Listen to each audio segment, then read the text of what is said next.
Don't shop at H&M again before you understand what's really going on inside that bright, cheerful, fast-moving world of affordable fashion. Because the truth about this brand, the truth hidden behind the racks of trendy tops, the mountains of new arrivals, and the price tags that look too good to be true, is a lot stranger, deeper, and more calculated than most shoppers ever realize. And once you see how the machine actually works, you may never look at your shopping bags the same way again. Everyone has shopped at H&M at least once. Some people practically live in their basics. Some rely on it for last-minute outfits, seasonal wardrobes, or those impulse buys you grab when you just popped in to look. But beneath the music, the lighting, the carefully curated mannequins, and the illusion of simplicity is a system most customers never think about. A system that shapes every trend, every fabric, every price point, and even the psychology of how often you come back. And the wildest part? The problems aren't always where shoppers expect to find them. Some of the biggest issues aren't in the quality of the clothes themselves, but in the infrastructure behind them. The trend prediction engines, the global supply chains, the data systems that track what you click before you click it, the warehouses that move faster than some airports, and the silent decisions that determine how long a t-shirt will last before it starts looking tired. H&M isn't just a clothing store, it's a machine, fast, enormous, and much more complex than it appears from the outside. Before we get into the real reasons you might want to pause before buying your next haul, you need to understand the system behind fast fashion, the part most shoppers never get to see, because it happens long before those clothes land neatly folded in the store. The hidden machine behind fast fashion. If you've ever wondered how H&M manages to stay on trend every single week, how they somehow know what TikTok is obsessing over before the obsession even peaks, the answer is simple and unsettling. H&M operates one of the largest trend prediction systems in the world. Whenever a color, silhouette, neckline, or fabric starts gaining traction online, the brand's design teams see it instantly. They track search terms, they track saved posts, they track what Gen Z is wearing in street-style photos. And the moment something catches fire, H&M begins building it. But here's the part people don't think about. Designing a garment is easy.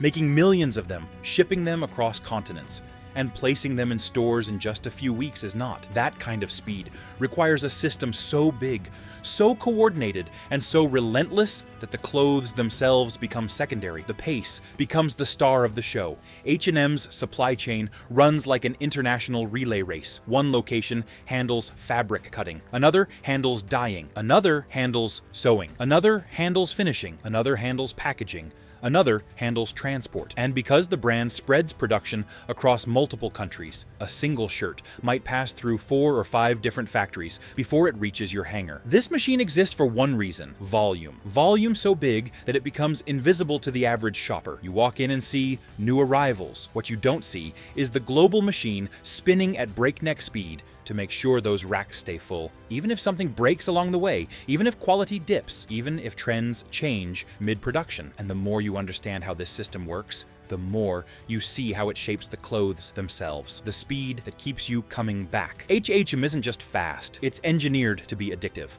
The constant flow of new styles isn't random, it's psychological. When a store changes its inventory as often as H&M does, your brain reads every visit as a chance to find something new. The entire store becomes a game of discover what's just arrived, and shoppers play that game more often than they realize. That's why just popping in turns into 3 tops, 2 dresses, and a pack of earrings. That's why people visit H&M every month without meaning to. That's why younger shoppers feel like they have nothing to wear, even though their closets are full. It's not because they lack clothes, it's because fast fashion keeps pulling the rug out from under the trends, making everything feel outdated faster than you can fold it.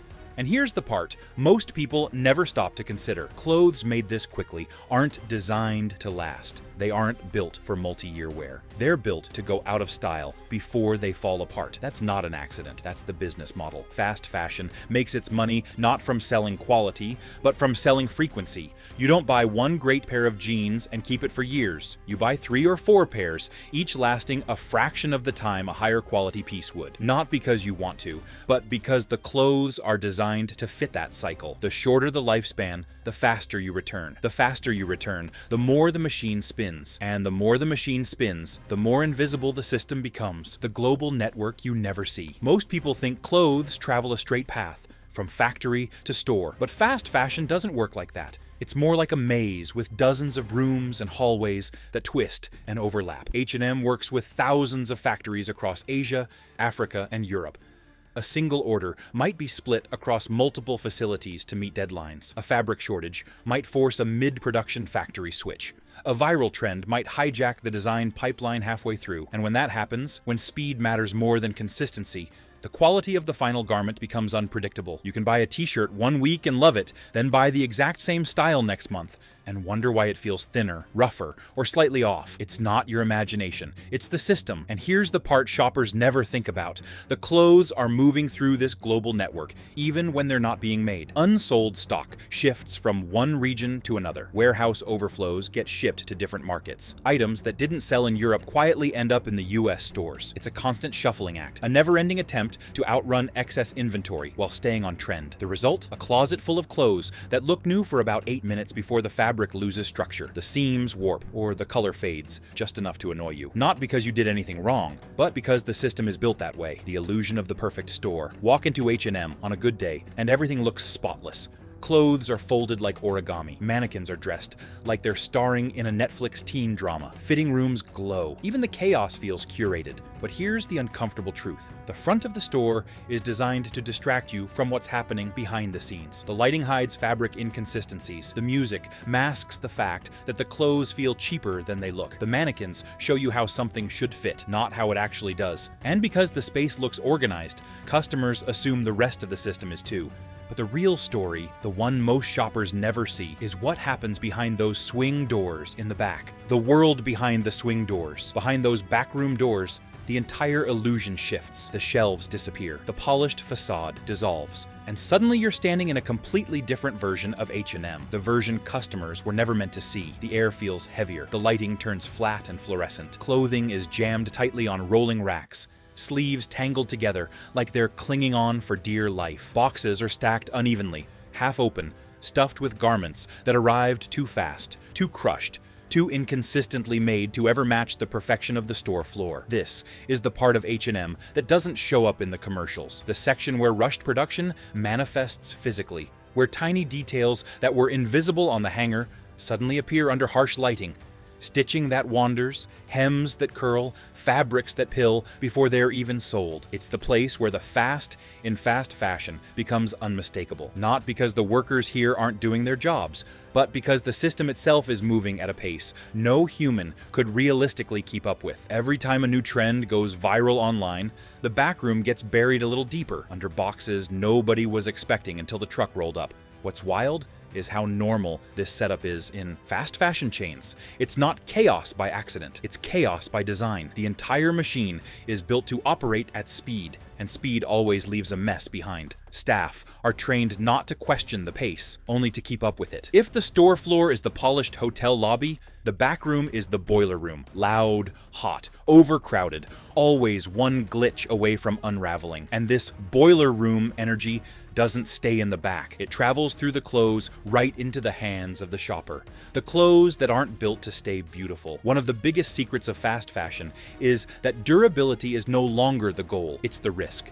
If clothes last too long, the machine stalls. Customers stop coming back. Closets stay full. Trends slow down. So fast fashion brands quietly aim for something else, temporary perfection. H&M clothes often look best on day one. The colors feel rich. The stitching appears tight, the fabric hangs neatly, but that's not the whole story. Hidden inside the fibers and finishes is a kind of planned fragility, not dramatic enough to spark complaints, but subtle enough to keep you buying replacements sooner than you planned. Some fabrics are softened with chemical washes that make them feel luxurious in the store, but weaken them over time. Some dyes look vibrant at first, but fade after a few rounds in the machine. Some knits stretch more than they should. Some seams loosen faster than expected. The decline feels gradual, natural, almost normal, until you realize you've replaced the same black top 3 times in 1 year and never stopped to ask why. This isn't an accident. It's the invisible engineering behind fast fashion. Clothes are built for a short life cycle.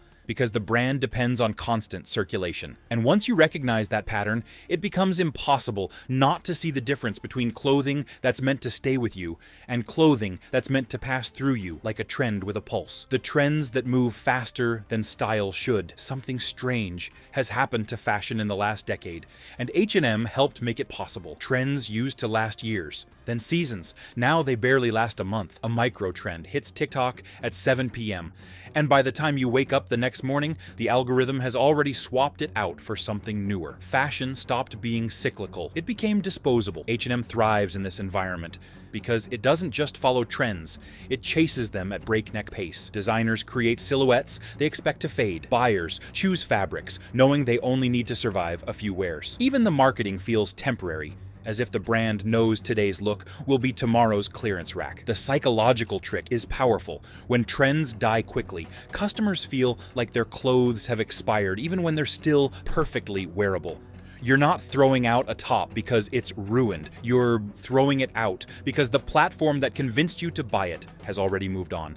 And H&M counts on that emotional shift. They've built an entire empire on the feeling that you're always one outfit behind, that there's always something better coming next week, that your wardrobe needs constant evolution to stay relevant, even if your actual life doesn't. Once you're caught in that loop, H&M becomes less of a store and more of a subscription service, one you pay for with your wallet and your attention. The marketing that makes everything look responsible. Of all the layers in H&M's illusion, the sustainability messaging might be the most beautifully crafted. Earthy greens, soft fonts, words like conscious, recycled, responsible, and eco-friendly, sprinkled like confetti across hang tags and posters. The branding is so soothing, it practically pats you on the back for being a good person. But here's the uncomfortable truth. Sustainability in fast fashion is often more theater than transformation. When H&M says an item is made from recycled materials, most customers imagine old clothes being reborn into new ones. In reality, most of those materials come from recycled plastic bottles, bottles that could have been recycled many more times if they hadn't been turned into fabric. Once a bottle becomes a shirt, it can't go back. Its recycling life ends right there. Some garments advertised as eco-conscious contain only a small percentage of recycled fiber, sometimes as low as 10 or 15%. The rest is the same synthetic blend fast fashion loves to use because it's cheap and easy to work with. And while the brand has made promises about reducing waste and lowering emissions, the scale of production contradicts those promises at every turn. You can't mass produce billions of garments a year and call it conscious. The math just doesn't work. What's clever is that the sustainability messaging isn't designed to fix the system. It's designed to soothe the shopper. The green tag doesn't change the garment. It changes your guilt. And once the guilt is gone, the machine keeps spinning. The price that hides a much higher cost. When people talk about H&M, the conversation almost always comes back to price. It's cheap, it's affordable, it's accessible. And on the surface, that sounds like a good thing. Fashion should be accessible. Style shouldn't feel like a luxury reserved for the wealthy. But cheap clothes come with costs nobody sees on the receipt.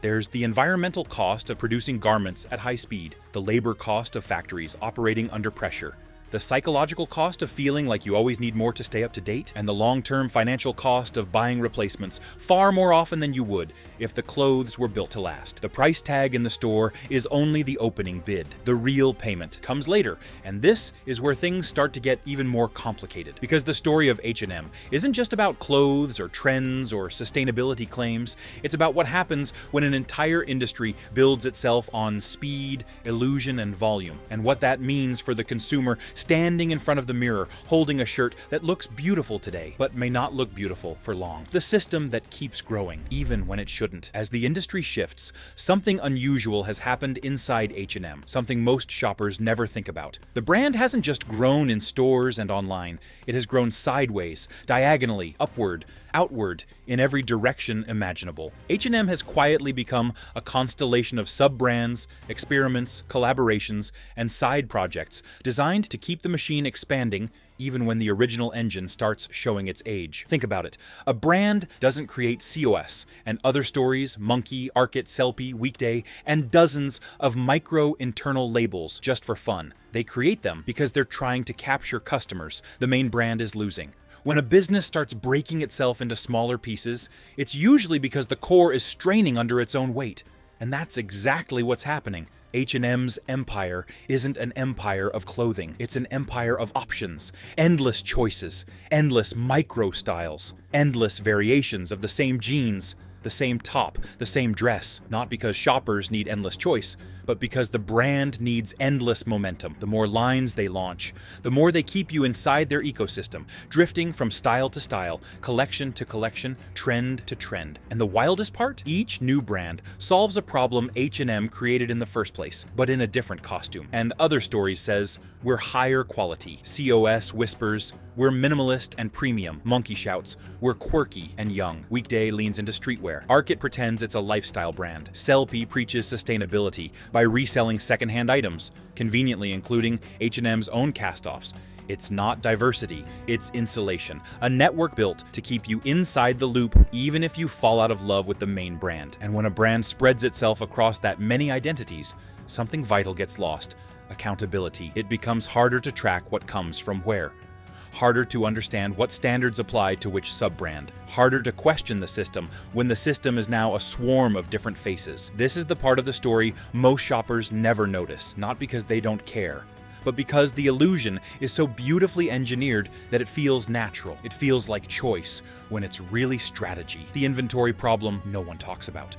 One of the least glamorous, but most revealing, parts of fast fashion is inventory management. When you produce clothes at a speed and scale H&M does, you end up with a constant flood of items that didn't sell, weren't displayed, were returned, were produced in the wrong quantities, or simply didn't fit the trend by the time they arrived. So where do those clothes go? Most customers have no idea that major fashion retailers don't have the space, or the patience, to keep unsold garments on hand. Every clothing item takes up physical room, ties up money, and slows down the flow of new stock. For a system built on relentless speed, dead stock is the enemy. H&M cycles excess items through a complex overflow network, storage facilities, discount chains, international markets, secondary distribution channels. The goal isn't to sell every piece. The goal is to get rid of everything fast enough that the new wave of production can replace it. And when even that isn't fast enough, that's when the destruction pipeline kicks in. It doesn't happen in stores. It doesn't happen publicly. But investigations revealed multiple cases of fast fashion giants, including H&M, quietly destroying unsold items, not because the clothes were faulty,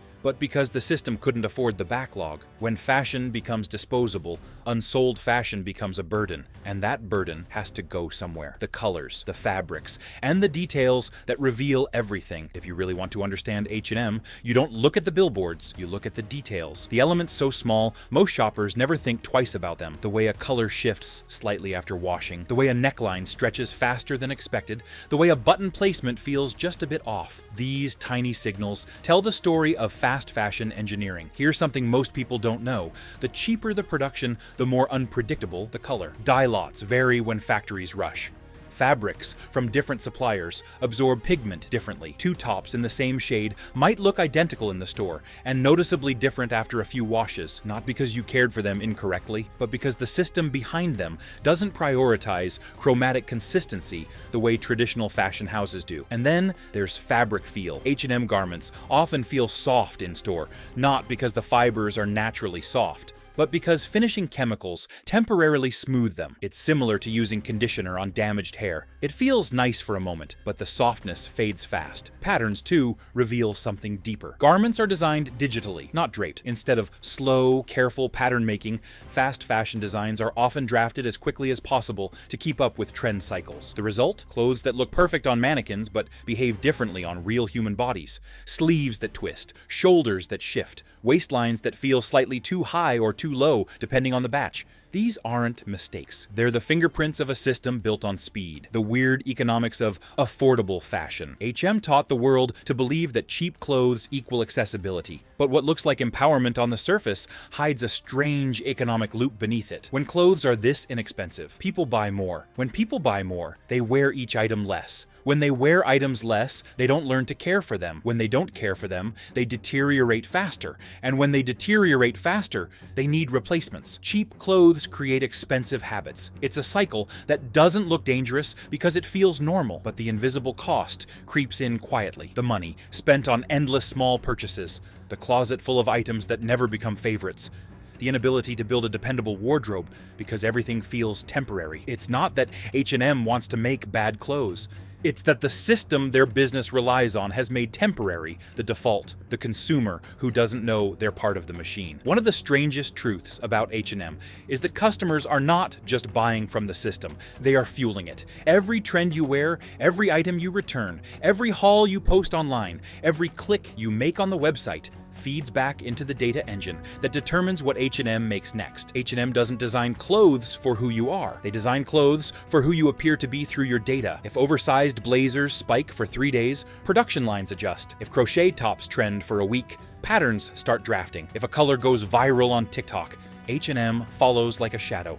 Many people think they're choosing trends, but the system is choosing for them, reflecting their impulses back at them in a loop so fast they never pause to ask, do I even like this? The final reveal, the truth hiding behind the price tag. After everything you've seen, the speed, the scale, the illusion, the overflow network, the engineering of impermanence, the psychology of trend chasing, the sprawling web of sub-brands, the truth becomes impossible to ignore. H&M isn't just selling clothes, it's selling participation in a system built on motion, not meaning, speed, not quality, quantity, not longevity, trends, not style. And once you see the system clearly, the entire shopping experience feels different. You're not walking into a store, you're walking into a machine, one that has been quietly shaping your wardrobe, your habits, and even your sense of what's in for years. That's why this matters. Not because you should never buy clothes, not because fashion isn't fun, but because you deserve to know what you're participating in and how much control you truly have when you shop.